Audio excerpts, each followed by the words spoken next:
Have you noticed a rise in your daily expenses? The answer might well be yes. And there's a term for that: inflation. Recent data shows that inflation in the United States has risen for the third consecutive month in March.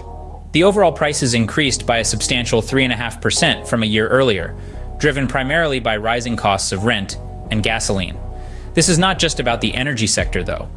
Core prices, which specifically exclude food and energy items, also saw an increase, albeit at a slightly lesser rate of 0.4%. Now, you might be wondering, what does this mean for the financial landscape? The Federal Reserve often steps in to manage inflation rates, and these recent figures may affect their decisions.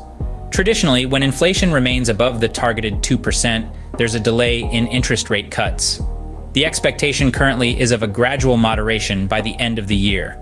Fed Chair Jerome Powell believes inflation is on track to reach the target, but the recent uptick in prices may cause concerns.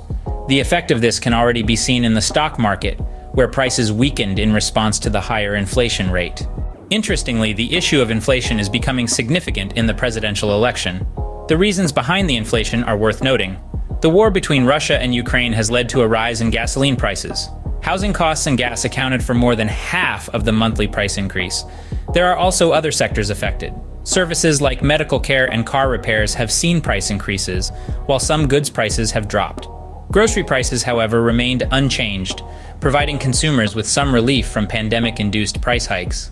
To sum up, the recent increase in inflation is due to a combination of factors, including the Russia-Ukraine war, housing costs, and prices in various sectors.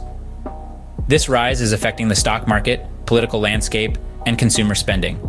It's a reminder that inflation is a complex issue that impacts all of us, directly or indirectly. As we move forward, the decisions made by the Federal Reserve will be crucial in managing these inflation rates. Keep an eye out for these changes. They might just affect your daily expenses.